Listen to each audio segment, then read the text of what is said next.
This is a legacy episode of the Lesbian Historic Motif podcast, originally released as part of the Lesbian Talk Show podcast group.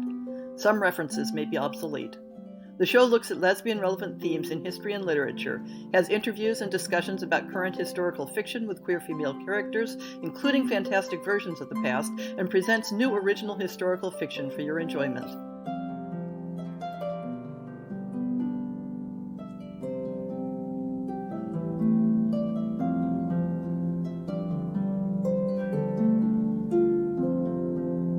When I saw the trailers for The Favorite, I knew I wanted to talk about it on this podcast. But talking about movies all by yourself isn't anywhere near as much fun as talking about them with a friend. I managed to rope two friends into discussing The Favorite with me, although not at the same time. First, I'll have Farah Mendelssohn to chat about the historical aspects of the story and how they were adapted for the movie. Then Tristan Bass and I will discuss the visual aesthetics, among other things. And of course, we'll all talk about the treatment of sexuality in the film and our appreciation for it as queer women. If you want a refresher on the historic context, pause this show for a bit and go back and listen to my podcast on Queen Anne that came out a month ago. Since we pretty much plunge into the details of the movie, I'll give you a brief synopsis of the plot. Queen Anne of England is in the later part of her reign. The country is still finding its balance after the upheavals of the mid-17th century, which included the English Civil War. There are those who question Anne's support for the war in France. One strong supporter of the war is Sarah, Duchess Marlborough, whose husband leads the English armies and who has been an intimate friend of Anne's since they were both children. But Sarah has come to take Anne's affection and loyalty for granted. And when Abigail, a cousin of Sarah's, joins the Queen's household, the two find themselves in a struggle for the power and influence that comes with being the Queen's best friend and lover. So that's the background. The last time we talked to Farah Mendelssohn on this podcast, it was in connection with her wonderful Regency-era lesbian romance, Spring Flowering. This time, she comes to us as a historian. Dr. Mendelssohn is in the middle of writing a book about fiction set during the English Civil War and is a visiting fellow at Anglia Ruskin University in Cambridge, England. But she has also recently become managing editor of Manifold Press, which is seeking submissions in the field of queer historical fiction. Check out the show notes for links to her various projects. So, I got the impression from your review, which I did read, that we have a similar take on it, that the movie totally trashes timelines and compresses things, but that emotionally it felt like it sort of got the history right? Yes. It felt to me like it got that late 17th, very beginning of the 18th century period, where politics really is in flux. And I know we tend to say that about all periods, but just moving into the party system. I mean, my partner complained about the use of the phrase the loyal opposition, but actually that's when that phrase is just emerging, because to be opposition in the previous 50 years is to align yourself with rebels. Yeah. So you need that phrase. We are Her Majesty's loyal opposition. Yeah, as opposed to the ones who cut people's heads off. Exactly. And you also get that sense of a growing confidence in England, of a growing sense of expansionism, which really is not there before. I mean, people do tend to forget that for we think of the Elizabethan age as the age of the explorers. Actually, in the Elizabethan age, we're basically Somalia. We are the pirates off the coast. By this point, England is starting to have influence on the continent. We're doing more than just sending mercenaries. We're actually becoming genuinely involved with overseas wars, and we're winning. Whereas under Charles I, we'd mostly lost. So that politics, and then the court politics of the period, which Lucy Worsley talks about a lot, which is intensely personal and very much about who has access to whom. That was one of the things that I really tried to emphasize when I did my podcast on Queen Anne, which was being a gatekeeper. Being able to control who talks to the Queen was nothing to sneeze at. Oh, no. And for this entire period, men don't have the access that they are used to having. There is no groom of the stool. There has to be a lady of the stool. There is no groom of the bedchamber. There is a lady of the bedchamber. That changes the dynamic quite dramatically.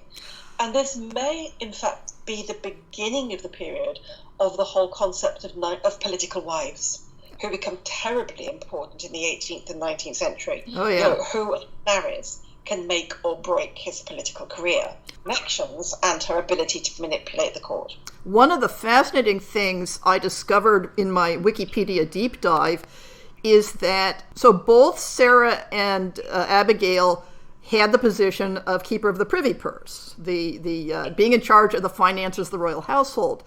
And as far as I can tell, they are the only women up to the current day who have ever held that position. I think so, because I think Elizabeth used a man. I wouldn't say to that. That's part of actually a general shift in the household. One of the consequences of the English Civil War is that kitchens and households become female space rather than male space. It's almost classically the same as the First World War. Men are pulled out of their traditional roles and replaced by women, and because there is a man shortage, men don't go back into those roles. By the time England had a ruling queen again, the gender politics had shifted. I mean, Victoria had only male keepers of the privy purse. Yes, but also by then it meant something different. Yeah. It's not such an intimate role anymore, because although Victoria is not completely a constitutional monarch, she's certainly a lot more hands-off than Queen Anne would have been. Yes. In that sense, Queen Anne is a full monarch in the sense of Charles II. I wonder to some extent whether some of the historic vitriol against Anne was this men feeling pushed out of the places of power and it turning into misogyny and a very personal critique of her. I think that's an element, but don't forget she's also the last of the Stuarts, and I think a lot of people heaved a huge sigh of relief about that. And there's no question that Lady Sarah Churchill's memoirs reduced her reputation. Oh, yeah. And also, I need to read the newest biography, but it sounds as if Anne's interests were very similar to Charles I's, in that she was a patron of the arts and the music. Now, on the one hand, that's a good thing, but there would have been men around her who remembered Charles I being a patron of arts and music for all the good it did the country. So I think there would also have been that tension about which of her ancestors she took after, and signs that she was like Charles was not going to comfort anybody. Yeah. So getting back to the movie in particular, how did you feel it handled displaying the politics? I know there was a lot of the compression of the whole Whigs versus Tories things and making it more modern feeling, but what do you think?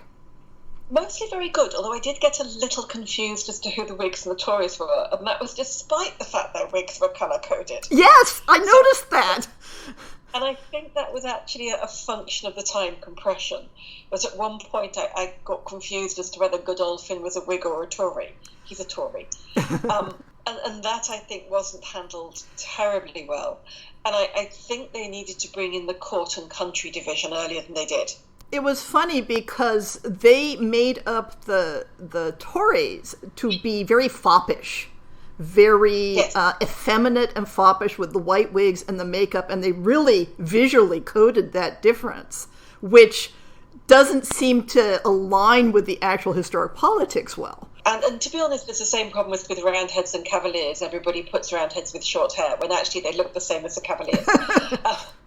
But it's a nice shorthand, except I think I would have done it the other way around and had the Whigs, the city chaps, dressed fancifully, because they're the ones with access to that money. And I think that's my kind of 19th century imposition, if that makes sense. I don't think either is correct, but by coding the Tories as more foppish, of course, it codes them with the Cavaliers. Yeah. The plain gentlemen. Mm-hmm. I was trying to think about this. So what, oddly enough, I think they got very well with was the gender politics. The sense of women in this period as being very disposable. Mm-hmm. Because we still are in the period when there's a man shortage. There aren't enough men. And women's value, you can see, is going down. So the book I would point to is Daniel Defoe's Moll Flanders, which really talks about this. The way that women become cheap. Uh-huh. And of course, he was one of the, if I'm remembering correctly, he was one of the writers that the Tories brought in. Well, so Harley, at least, brought in to do political propaganda. No. No? Okay. Because I know John Swift. Swift was the one who brought in. It's a very obvious assumption, and I made it myself, because the book is called Memoirs of a Cavalier. And Memoirs of a Cavalier is an extremely sly dig at the Royalists. Written by a Cavalier soldier who fights for the Cavaliers because his dad says he should, and who spends the entire book talking about how appalling the King's generalship is. It's actually a pro-Parliament book, but I made exactly the same mistake. It's a very good book. It's worth reading. There's no criticism on it at all. It's fascinating, utterly neglected. But the same with Moll Flanders. It's advertised as a romp, and it's not. It's a social novel about the exploitation of women. It's really interesting, well worth read. But to go back to the movie, so I think it handled Churchill very well, and it handled that sense of aggression on the continent, of England wanting to be a continental player. And I think it also handled that sense that Parliament cannot really do anything without the Queen's permission. Yeah. It didn't handle well is the sense that Whigs and Tories just are not that rigid in this period.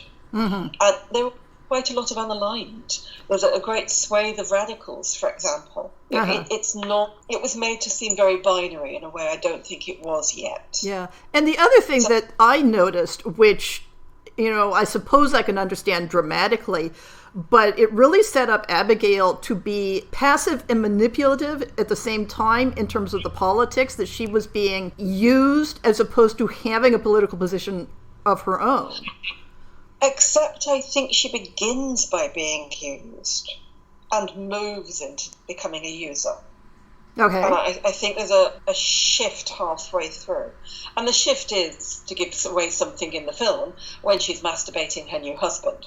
She's making it quite clear she's not going to have sex with him. Yeah, or certainly that, he is there to serve her purposes, to be her official place, out other than the Queen's favor, to have a place in court. Well, not so much the Queen's favor, but Sarah's favor. From that moment onwards, we see her start to manipulate the political agenda. But even then, we've seen her taking note of the occasions when Lady Sarah has lied to Anne. So she's building up those moments of... She may not have a political agenda, but the nice side of Abigail is kind of horrified that the Queen is being lied to. And being lied to by somebody who claims to love her. And of course, that brings in the friendship politics, which I found fascinating and terribly plausible. Because, and this bit we do know is grounded in reality. But we've all seen those friendships that were very dependent friendships. Yeah. The dependent person starts to see an inconsistency or stops being dependent for some reason. Often those friendships shatter with the lead character not quite understanding why they've shattered. and of course, with this one, part of the time compression is that the Sarah Anne friendship was already crumbling at the point when Anne was crowned. Yes. But I accept that part of how they messed with the timeline because they needed to. Yeah. And even that, you see. So part of the issue is that Anne falls out with Mary hugely, with her older sister. I don't think they see each other again for years. I'm trying to remember. From what I saw, they met once when Mary was berating Anne over something, and then not again until Mary died. And I think it was known as classic sisterly squabble, as in I don't think it was particularly political. Yeah. They fall out badly. And Sarah, in some ways, had been Anne's bulwark against Mary. Yeah. So release the pressure one side, and things get out of whack on the other side. And then, of course, Anne does become queen, or becomes heir, because it becomes very obvious that Mary is not going to have children. Yeah, and it feels to me very, very realistic that Sarah had built up this enormous bank account of goodwill because she was Anne's bulwark. She was her loyal supporter and the one who put Anne above everything else. And this is a world in which men's and women's worlds are very separated. Yeah. In that sense, Sarah is essential to Anne. And we do know things like Anne didn't see very well. That's true. Neither did Mary, as far as we can tell. We know that she was very poorly educated. She was mostly educated in religion. She did not have a full princess's. She was not educated like Elizabeth I, for example. Uh-huh. So in that sense, it's quite vulnerable. And we also tend to forget that she's rather short of relatives. One of her grandfathers has been executed, and the other one is in exile. Her other grandfather is the Earl of Clarendon, Edward Hyde. He gets exiled during Charles II's reign and never comes back. Mm. So she doesn't have some of the people you might fall back on. Yeah, and then, of course, there's the whole Catholic branch of the family that is its own problem. But she has cousins. So there isn't much around her, if that makes sense. And one of the things the film elided over, which I'd forgotten, is that she loses 2 of her children to smallpox. Yeah, and so many of them either miscarriages or stillbirths. Yeah, I mean, I think they did a good job of the grief, but I think they accidentally give the impression that all of the children died in infancy. And no, she loses 2 little girls when they're almost about to enter teenagehood in smallpox, and she loses Prince George when he's about 9. Mm-hmm. So she actually raises 3 children only to see them die young. I think they got the grief part right. This epidemic, she lost one of her other friends, which probably also reinforced Sarah's position. I find Sarah really interesting. Well, the movie certainly sets her up as the dashing romantic lead, as it were, even though she is clearly shown to be, manipulative and self-centered. But you can be the dashing romantic lead and be manipulative and self-centered. In fact, I would say it goes together. But in many ways, that's exactly who Sarah Churchill was. I mean, we obviously not the dressing up in men's clothing. Uh-huh. Riding astride, by the way, was much more normal then for a woman than it would have been 100 years later. Side saddles were still quite primitive at this point. Uh-huh. But she was a dashing romantic lead with a dashing military husband. In many ways, she was the leading woman of court. And that, of course, will have raised tensions. One of the things that I was fascinated by in the movie symbolism aspect is that in many ways, Sarah was set up to be the romantic male lead. She was presented in terms of a visual masculinity that was more masculine than most of the men around her. I don't know how much I agree. There is that scene when Anne pulls her down onto Anne's lap. Uh-huh. I know what you mean. Sarah is frequently portrayed as the dominant one. I was thinking just the visuals that, the riding outfit with the tall boots and all that. It's simple and elegant in a way that modern people see as more masculine than all of the, long wigs and everything. But this takes us to the thing I liked best about the movie, which is, although it played with things like that, it never felt like a salacious male gaze. Yes, absolutely. At the moment, most of the people I'm seeing who don't like it are all men. I've not yet seen a woman really dislike it, whereas I have seen quite a few men really dislike it. I find myself wanting to say, this isn't for you. Uh-huh. This isn't about you. You aren't an important audience here. But I don't want to make assumptions, because I know they'd argue back and tell me, no, it's just a bad movie. I think we're both right about Sarah Churchill, and I think it's that interplay that makes it so wonderful. Mm-hmm. It doesn't fall into a complete butch femme stereotype. Uh-huh. And when Abigail comes along, what we get is, I don't think Abigail is femme. If anything, these days we might call her a baby dyke. Mm-hmm. What she's portraying is youth, because Sarah is older than Anne, which is hard to remember because she looks so much younger. And that's right, because Anne's had a really tough life. Yeah. So it's more, I think, the age shift that Anne goes from being the younger subordinate partner into being the older dominant partner. Uh-huh. It's that shift that I found really interesting, because that's a very realistic shift, I think.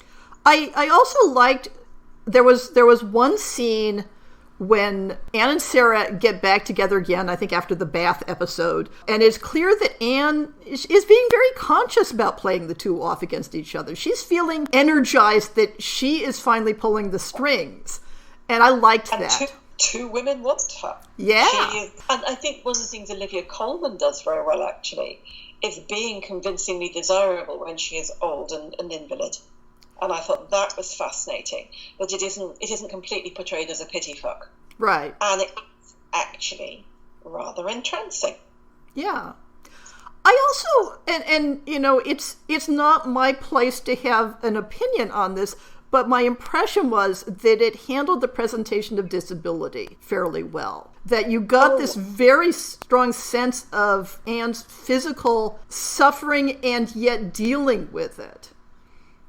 It certainly worked for me. She looked to me like somebody in chronic pain, having good days and bad days. I mean, I've been all over the shop personally on this one. I've had to use a wheelchair. I've walked with a stick. My knees are fine today and yesterday, but I spent all of last week forcing myself to walk because it was absolute agony, but knowing that the more I walked, the better it would get. And it did. I'd walk for an hour in pain and then the pain would disappear. And yes, the strain that puts on the face came over very well. This sense of wanting to be able to move and not being able to. And other days just thinking, I am so done. Somebody do something to my leg. I am done. Uh-huh. That was rather brilliant. But also that sense of here is a woman who really isn't well. Yeah. Just things aren't good. And there's nothing anybody can do about this. They can ease it a bit, but that's about it. And the only thing that I'm willing to forgive that awful dance scene for, I got the impression that it was there to remind Anne of what she doesn't have, of the physicality that she doesn't have, and to stimulate an emotional response there. Oh, I think so, but why didn't you like it? It was just sort of like the modernness of the dance. I mean, yes, okay, the costumes are very modernish and all that, but... No. It's much, much closer to the reality of the dance of the period than any 20th century movie recreation you usually get. Okay, tell me about that. Okay, so there is this idea of sedate dancing. We seem to have acquired it at the end of the 19th century during the early attempts to recreate older music. It gets played too slowly. It gets played politely. Okay? Remember, the Victorians are the ones who invent underwear. Women don't have any knickers on. And in fact, I think we see that because we see Abigail peeing. Yeah. These dances are lively. They're energetic. They involve throwing women up in the air. You know, they're more like modern ice dance than they are like a modern waltz. Okay? Okay. Waltz is a bit risque because of how close it held somebody. Mm-hmm.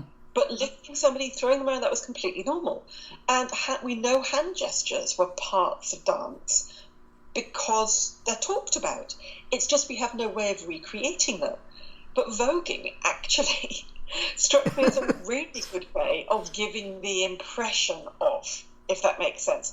So an equivalent I can think of is there's a film about Edith Piaf where she's speaking Cockney. Okay. And that works the same thing because what you would normally have had is somebody speaking received pronunciation, which doesn't give the impression of a French Parisian gutter snipe at all. Uh-huh. Okay. I have been convinced. It's been part of the whole revival of how do you play early music, the whole rethinking, how do you recapitulate dance, and modern productions of Pride and Prejudice, for example, the more recent movies, have all made the dancing much, much livelier than it would have been in the 1950s movie. Yeah. Our notion of ballroom dancing is, and this is no longer true, I suspect, we all grew up with the idea of tea dances, but tea dances often being danced by people who actually didn't know the steps anymore because nobody did. Well, I didn't grow up with that, But in the sense, most people could manage a waltz and a foxtrot, and that was about it. But these dances used to be enormously complicated, much more like the 1950s habit of learning a new dance. Yeah. So I liked that. I thought it was nicely done. And I thought the over-exaggeration went with the wigs. So I loved the wigs. So, The Favorite, historical movie. What's your overall take? I adored it. We'll be getting it out on DVD the second it's available. It's not massively accurate, but that's fine. I loved the design. I loved the fantasia of it. So for me, a lot of the anachronisms were fine because they were Fantasia-style anachronisms. They weren't anachronisms in that sense. They were out of space and place. I thought it was fantastic, but most of all, I loved it because it made space for the female gaze. Okay, that sounds like a really good closing wrap-up. For the second half of our discussion, I'm joined by Tristan Bass, one of the founders and the editor-in-chief of Frockflix, a blog and podcast dedicated to the love and loving critique of historical movies and TV shows. The Frockflix site is a hoot, and the women who run it are extremely knowledgeable about historic clothing and style and the popular culture of historic costume and its reproduction. Check out the show notes for links to the Frockflix blog and podcast. So what were your overall impressions of the movie, just first off the top? I really liked The Favorite. I feel like it was definitely an art house film in the kind of the old sense, I guess. Very indie, very kind of arch, very meaningful. Very self-conscious in a lot of ways. Very much, the director was definitely playing with the art form of film very self-consciously, using different kinds of camera techniques. I mean, he had fisheye lens, he had quick cuts, he did a lot of things that were not naturalistic, not trying to be, in the moment, but he was trying to be in film. I am old school, I am in film. But simultaneously doing a lot of things like the natural lighting, so much of the candle lighting. Yes. Which I love that as an effect. To us, it comes across as, it's all very dark, a world lit only by fire and all that. But visually, it's just delicious. That's true. And actually, that played really well into the interiors. And it's something that the production designer noted, that they really shot their wad, budget-wise, on the interiors. They really focused on using appropriate interiors, and there's that sense of the historical space, both the big rooms but also the really small, closed, dark rooms. Yeah, like Abigail's bedroom. Right. Just felt really right. But with the hangings and the heavy furniture and that sense of closeness and the little tunnels in the hallways. The back stairs, yeah, yes. Yeah, exactly. Yes. So while that felt very historical and very accurate, these other things felt very filmic and very art filmic. So, and the costumes carried that as well, because while they are historically accurate in construction and in silhouette and shape and all that, they are very distinctly monochromatic, made in materials that are not. Yeah, I mean, you look at them and you can say, what the hell is that made of? And yet, the silhouette, the impression. Yes. Works. Yeah, I mean, that was very purposefully done. Again, some of it was budget, because they spent all the budget on the locations. And Sandy Powell, the costume designer, did note that she was eking out the budget. She went down to markets in Brixton and grabbed whatever looked good. And because the director wanted to use a very monochromatic look, kind of referencing the Peter Greenaway film, Drossman's Contract, which is also in, the costumes are in black and white for a particular plot point reason, which also, if you've seen that and then you see this, you get this kind of little film school, like, in-joke kind of reference. So again, it feels very kind of art film referential. One of the things that I noticed, and I went back and made sure I was seeing it properly the second time around, was the way the men's costumes were used to reinforce your oversimplified understanding of the politics. So that, although it was not universal, but the Tories tended to be in the very artificially white powdered wigs and with makeup, whereas the Whigs were in the brown wigs and without the makeup. I felt that that was part of playing with the representation of masculinity, where, okay, they're wearing foppish wigs and these fancy coats and playing duck races and all that, but at least we are not the guys in the powder white makeup with the white wigs who are portrayed as, as much of a villain as there is in there. And they were literally wearing red and blue waistcoats differently, each political party, which the viewing that I saw, some people were commenting on that in the lobby afterwards. I laughed because I thought it's like if you were watching C-SPAN and saw the U.S. Congress, and the Republicans were literally wearing red jackets and the Democrats were literally wearing blue jackets. It's as opposed to maybe just the ties. Yeah, although they tend to mix it up and it's not as that literal. But it was this kind of color coding. Those were the only colors that were really used. The women's clothing was all black and white. The upper class, the servants were in this kind of dusky blue and gray. Like almost denim, it seemed like. It was denim. It was denim, it was old jeans. Again, budget. Yeah. So, but with that sense of, livery. So both class and gender were played in the colors as well. The other gender aspect that I was really struck by in the costuming was when Sarah is wearing her shooting outfit, the masculine outfit. And although I think in the first shooting scene you never see her legs, so it's not as obvious that she's wearing breeches and boots, but then later you do see it. And I really felt like she was being set up as the most masculine character in the entire film.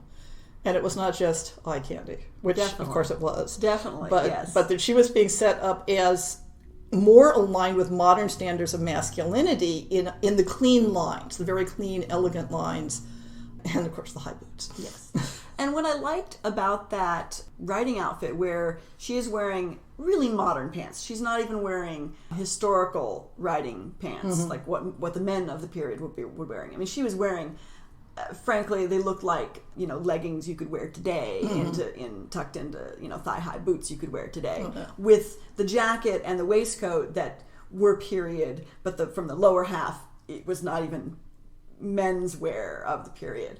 And it was a great look, but it was very half historical, half modern.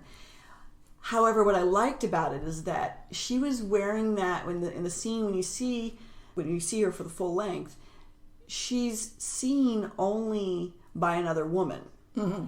It's not a male gazy thing. Yeah. It's very much she is asserting her dominance over Abigail. Yes. And she does that through men's style clothing. She's not wearing it to be sexy for men, and she's not wearing it to be sexy for women. She's wearing it to be a sexualized woman. It's a power play. Yeah. It's very much a power play, which is unique because usually when you see, women in men's clothes in film, it's just a sexualized thing. It's just it's because it's cute for the men. And so that was a very clever point for both the director and the costume designer to show that only in the scenes where she's making a point against Abigail. Mm-hmm. Another thing that I really noticed, and this sort of gets into the iconography of lesbian relationships, is that they made Sarah a brunette and they made Abigail a blonde. And I think both of them were blonde historically, to the best of my research. But this is the classic thing from like the pulp covers, is that the brunette is the aggressive, mannish woman, and the blonde is the innocent college girl who is being seduced. Mm-hmm. Which, of course, the question of whether Abigail was being seduced or being a seducer is really kind of up to interpretation there. True. And especially Abigail as the young ingenue blonde coming up through the ranks and kind of working her wiles to get what she needs in a very mercenary way. Yeah. That's a kind of a huge trope, kind of the blonde, like she's almost a gold digger in that way. Yes. It's maybe a little more complicated than that, but there are times in the film wants to kind of go back and forth with that. It's not clear. I mean, she's not painted one way or the other. I think that the film did a good job of showing the complexities because Definitely. Although you get a sense that Abigail got her way into the Queen's graces by being genuinely kind and thoughtful and more subservient than Sarah had any intention of being. But then there are the times when you see that Sarah genuinely loves Anne, that she has this genuine affection and sympathy for her. Like the time during one of the attacks of gout when Sarah's sitting there and like telling her stories of their childhood to distract Anne. Mm-hmm. To me, it really struck the complexity of the whole set of relationships, that there is not a good guy and a bad guy here. No, that is definitely true. They were all very complicated relationships. I feel like Sarah had the longest relationship with the Queen, and so she had the most in common, and that definitely came through. Abigail is the one where it's a little, how much is she using the Queen? How much does she really care for her? I keep coming back to the worst honeymoon night ever, where Abigail has used the Queen to get a man because you need a husband for status and for security, and the thing too that I thought was a great play, a great reversal really of the kind of meet cute hetero romance that most movies would stick in there, and it would be like this, she meets this boy and they have this little flirty thing in the rolling in the forest, and but she's also going to get the Queen to make this marriage for her, and then their wedding night, she's jerking him off, and she can't think of anything but her power and status relationship. Yeah, she's scheming. In relationship. She's planning and scheming. To Sarah. And he's there saying, what about me? Exactly. And so for her, at least at that moment, and kind of that crucial moment kind of throughout from there into the end of the film, it's all about power and status. Mm-hmm. Whereas before that, you've been kind of wondering, well, maybe she wants a nice place. She just wants to be, of use and of service, and she seems softer and gentler. And in that point, it's almost like there's not a switch, or maybe either she was revealed or there was a switch. I don't know, but at that point she becomes the more grasping character. I mean, the sense I got from how the character was being portrayed is that it became an addiction to security for her. That when she realized that Sarah saw her as a rival just for being who she was, and that therefore she needed to engage with the status war in order to have any security at all, that was a point at which, you're addicted. You're on the merry-go-round. You can't get off again. She's still riding the horse at the end, It's true. Yeah, and she had no recourse. Even it's the security, so to speak, air quotes, security of, having marriage and a place in court it wasn't security. Yeah. It wasn't security for Sarah. Yeah. And of course, that part, although all the timelines were compressed horribly, which it was necessary. That was the thing going in that I was prepared to be most annoyed by. And after I started thinking about it, I realized, no, in order to focus on the triangle, they needed to do that reshuffling of timelines and compressing it down, because, of course, in real life, the breakup between Sarah and Anne had happened right around when Anne was crowned. So all of this, we've conveniently, killed off Anne's husband already, and it's clearly, more towards the end of her reign when she's, very disabled and dealing with all the hard politics. But that was necessary to tell the story they wanted to tell, and I accepted it. I bought it. I think that's something that's crucial to accept in film or TV versions of history. There is going to be a timeline shifting or truncation. I mean, it's just, you've got to tell a story. And I feel like the director and the writers really told an effective story, created interesting characters, and these actresses, oh my God, they are all stunning. Yes. They are already winning all the awards, and I power to them because they were all amazing. There's no historical veracity on film or TV because there can't be. You can't tell stories effectively in a filmic timeline. As they always say, unlike real life, fiction has to make sense. Yeah. And you have to sit there and want to watch it. Yes. And if they had not done such a good job telling stories, then the history would have bothered me more. Exactly. So, Queen Anne of England, lesbian or not? That's too fine a point to put on it. I mean, it's hard to label somebody else. Yeah, I was joking about the simple question. I know, of course, because of course that's part of the whole thrust of my website and podcast is saying it is more complicated than that. It's messy. Yeah, and particularly in royalty. And here's the thing: with royalty, you always have the duty to provide an heir. The genetic imperative. That is a requirement. So I mean, you can look at any number of royals in any country, in any time period, and it doesn't matter what their personal inclinations or wishes or desires were. If they are in the line of succession, they have to provide an heir. So that's going to happen. Lie back and think of insert country England here. is this case. In this case, England. Although, by all accounts, Anne and George's marriage was very affectionate for a royal marriage. Yeah. And for goodness sakes, she got pregnant 18 times. Yeah. Yeah. Which is, one of the real tragedies of her life really was that is. she did not end up with any surviving children. Yeah.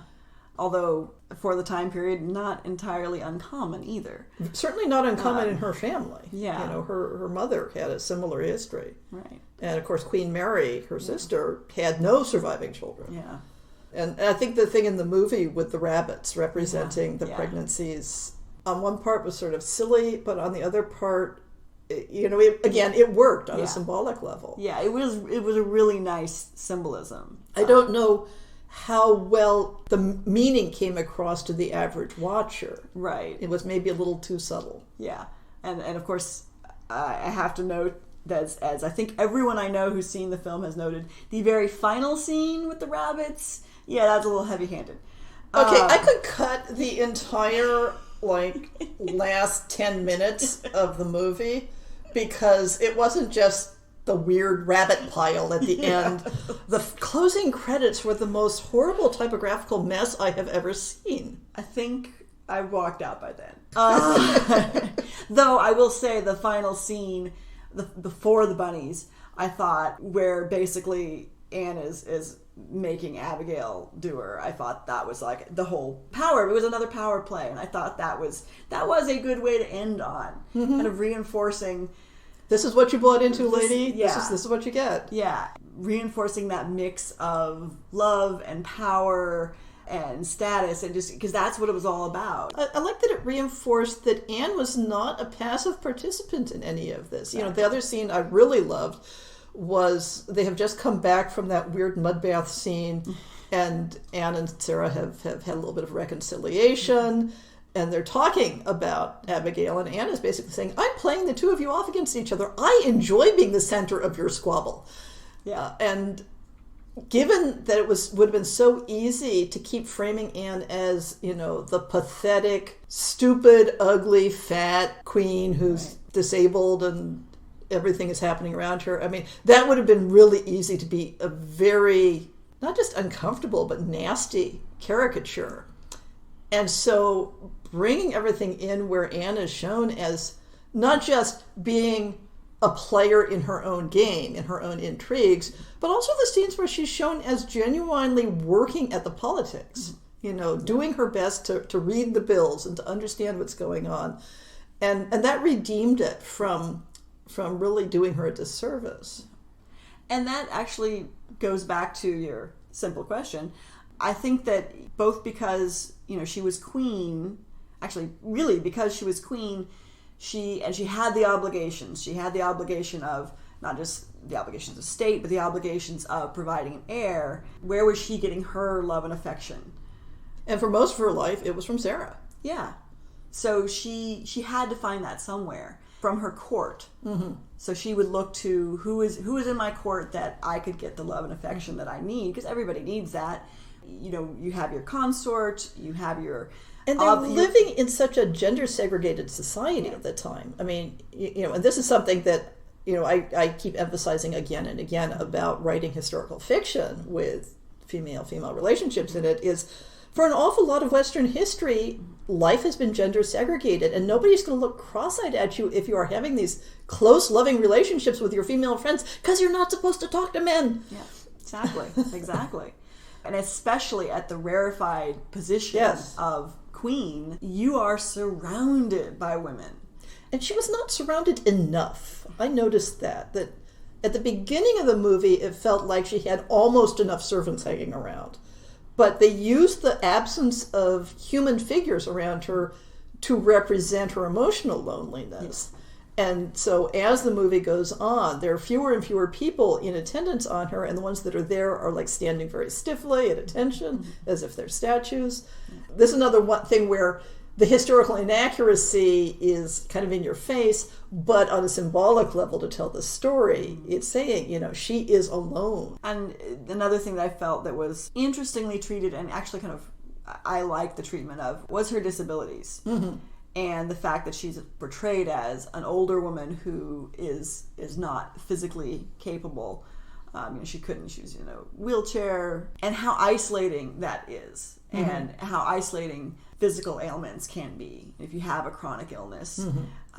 How depressing that is. Yeah. And I thought that was beautifully shown through a lot of the shots, a lot of the kind of production design, and that I think that was just beautifully shown, and not in a, oh, how pathetic you are, but in a, I'm distanced from people and I'm isolated. It was pathos without being pathetic.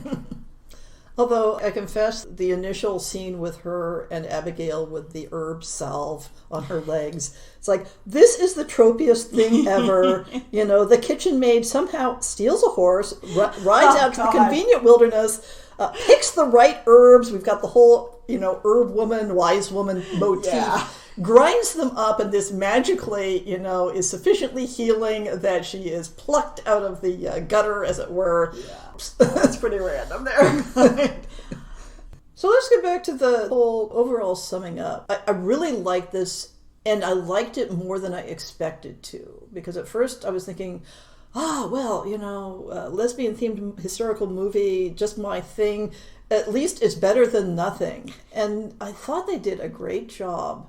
Yeah, I agree. I was going in it for primarily just for the costumes by Sandy Powell, because she is, Oscar-winning costume designer, and I knew they were just going to be fabulous, and they were. Mm-hmm. Even where I knew they were not going to be perfectly historically accurate because of the liberties that were going to be taken, they were still amazing and done extremely well. So I got what I wanted on that part, but also it was an amazingly well-crafted story.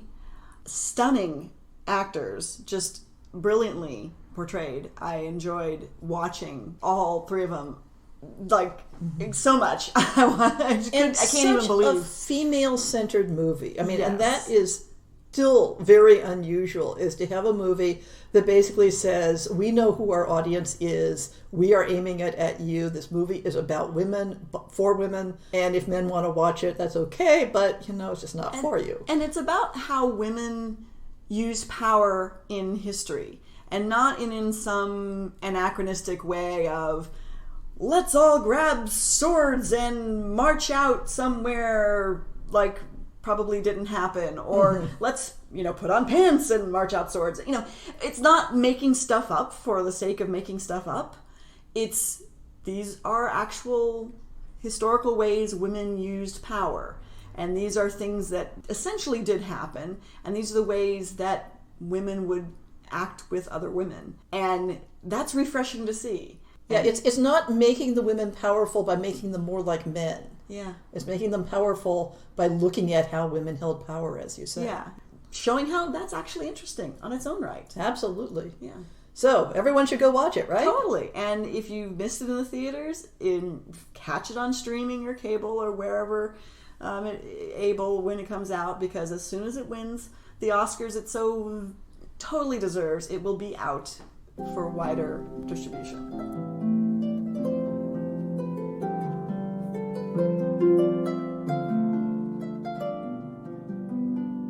I hope you've enjoyed this episode of the Lesbian Historic Motif Podcast. See the show notes for links to people and topics. Most shows will have a transcript linked as well. If you have a book announcement, a topic suggestion, or might like to appear on the show, please drop me an email. If you enjoyed this podcast, please rate it and subscribe on your favorite podcast app, and consider supporting our Patreon.